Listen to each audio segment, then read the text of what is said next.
Some of the most popular, influential artists in the world have just like a very distinctive style that when you see it, you say, oh, that's Andy Warhol. That's Eric Carle. And that artist, Eric Carle, is who I want to talk about today because we are going to try and mimic some of his effects in Procreate. Hi, I'm David Miller. Welcome to my home studio, Primordial Creative in San Pedro, California, the LA Harbor. I love Eric Carle's work. I always have. I don't think The Very Hungry Caterpillar was part of my own personal DNA growing up, but it definitely was something that when I had my own children, I got a bunch of his works and was just like delighted. There's certain picture books, children's books that you look at them and you can appreciate them as an adult for their craft and how they speak directly in the writing to the spirit, the innocence, and have nothing to do with any sort of corporate characters, merchandising, so on and so forth. So Eric Carle is a graphic designer. He did collage work, and his style generally involved painting over surfaces without any plan. And then he would cut those shapes into what he needed for his story. Very, very, very simple idea, premise. And also, I love it as an artist where you can just sort of like make abstract stuff without a purpose, knowing that it will have a purpose at some time, but you don't need to like craft it start to finish. And I've done a little bit of Eric Carle style work in my classes that I've taught to teens, but I operate mostly with Procreate these days. And I have developed like a very simple way to get the Eric Carle effect. So let's dive right in. Okay, we're in Procreate and we've got our new blank canvas. I'm gonna go into the brushes, and I use a brush that comes with regular stock Procreate called Nico Rule. Where you would find this would be in your painting section. You'll see it here, Nico Rule. I just happen to have dozens of extra sections because I've imported them in my brushes, but Nico Rule is definitely something that comes pre-existing in Procreate. And starting from scratch is fine. It's a nice swatch that has a texture to it. And one of my favorite things about Nico Rule is that it goes really big, so you can take care of a lot of stuff all at once. It does have a little bit of a flow turn down, so wherever I overlap, I'm getting more opaque areas. If you want to adjust that, go into the brush studio by tapping the brush, and then you can make the adjustments at all of these to be something that you like. But I'm going to work with it as it is in Procreate without making any adjustments. I don't want to get like too confusing. So I'm going to go ahead and clear this. And then the easy way to be exactly like Eric Carle would be just to make a bunch of messes and then keep them and then cut them out with one of these shape tools. But it's a little unnecessary for us to be as random as that because we're working in a digital medium. We can plan a little bit better. I'm going to insert a photo. So wrench icon, add, insert a photo. I'm going to go ahead and find me a fun wolf, and I'm going to fit him to canvas. I'll scale him up for the sakes of this tutorial. This is just some wolf I found on Google Images. I'm going to make new layers for the sections that I think I need. And I'm going to see this tail has a bit of a fall off as far as focus and distance. This section here has its own zone. This section here behind the head is its own zone, and then the head itself is its own zone. 1, 2, 3, 4. Okay, starting with the tail. Gonna cover it up with Nico Rule. Whatever color I'm going to color it with, it doesn't really matter because ultimately I just need a shape and then I will make it into whatever color shade I want by using something called a clipping mask. So to get the tail, I'm gonna shrink it down. I don't mind if I'm bludgeoning it and getting it wrong a little bit, because I can always erase it into a better shape. I just want to get my flats out, and I'm also putting it a little bit behind the next level. So where the tail kind of goes up into the body, behind the leg, I'm leaving that. Next level, just so I can see it, I'm going to make it a little different color. And then making my brush bigger as I get closer to the camera.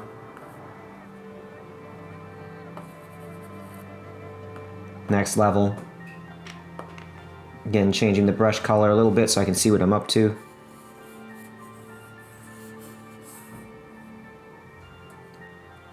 Thinning it out on the legs. Notice I missed the back leg there. I'm gonna go back to that level.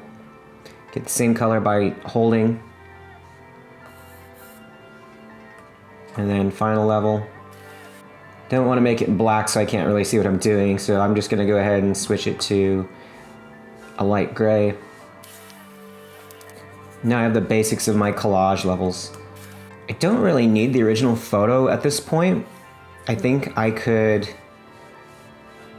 shape these things into what I need them to be. Also gonna close up any gaps that I see. The funny thing about the back leg is if I don't make it a different color in the collage, it doesn't look like it's a back leg. So let's add an extra level or make it the same as the tail. We don't help ourselves when we can't see what's going on. There we go. Okay. And then erase out this gray area from there. There we go. Now I can kind of see what's going on with my wolf.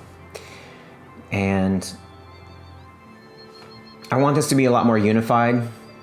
The way that Eric Carle would approach something like the caterpillar is that the sections of the body would be pretty much the same color, but they'd be distinct because their patterns wouldn't align exactly. It didn't look like one contiguous painted piece. You could very easily break apart the sections of the critter. So let's just say this wolf is going to be a blue wolf. Each layer gets a new layer above it, but they're clipping masks.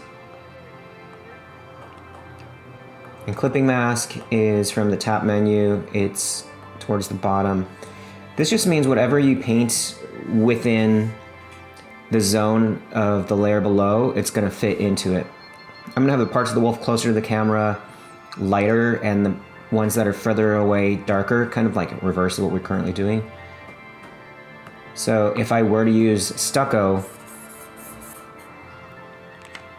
you can see how it now fits within what I've already laid down with my Nico rule.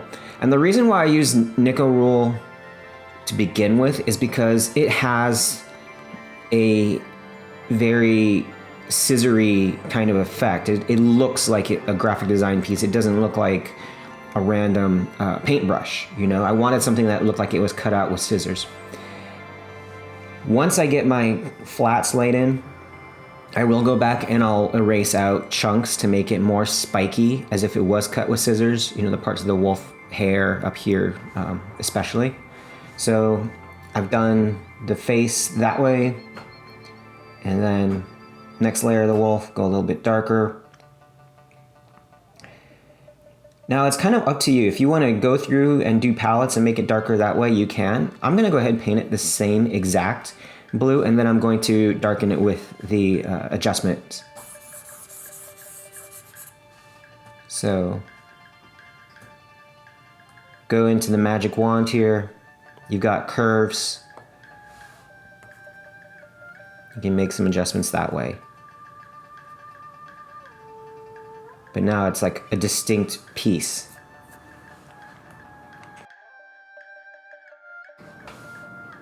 And you can start to see how like light fall off creates depth on this guy. Truth be told, we're not working in reality no matter what we think we're doing. So if you wanted to have some sort of less than rational reasoning for why certain colors are where they are, you're absolutely welcome to do that. I mean, design-wise, this might not be as appealing to go light, dark, darker, darkest. It might be equally appealing to have it mixed up, where there's like a light portion inside. Also, you know, the reality of some animals is that their light and dark areas don't conform to what we think of when we think of like light fall off on things. Now, I like this. I think it doesn't pop at all against the background I have. The background's too much of a similar tonality. So if I switched it to something like white, it definitely evokes more of our caterpillar type look. I'm going to erase out sections I don't need, and I'm going to do it on the clipping mask part. I'm going to do it on the original part. So on the wolf's head, I'm just going to refine him a little bit. Use the eraser tool, and then I'm using my own Nico rule. It's got a little bit of a taper to it. And then as I erase these out, I'm going to go ahead and stick within the tools that come with regular Procreate. We have inking tools that have kind of like a nice tooth to them. So now's the part where I'm going to do some erasing to bang this guy into a little bit more of a wolf shape and, you know, fix some of these things that are a little curvy. Because I do want it to look like it's cut out with scissors, and I also want it to be just a little more defined. Going to go into my tools. Under painting, I'm going to pick the flat brush, and one thing I'm going to do is turn the stabilization all the way up. And what this does is gives me a lot more of a straight line to what I'm up to. The reason why I want the straight line is because I want it to evoke scissors. You can turn as much of this up as you want. That's in my eraser. I'm going to shrink it down. See how it looks when I start chopping away at the head layer. And really just anything that looks like it's too undefined. One of the great things about graphic design is that unlike straight illustration, it doesn't have to completely evoke a particular look. You know, it's more about the idea of a look. This is the idea of a wolf. It's not the wolf. I'm also a big believer in the process as you're doing it, so I don't want to like change too much about this guy. I think one of the more obvious places there's a problem is this tail, where it pokes out. Find my tail layer, trim to fit.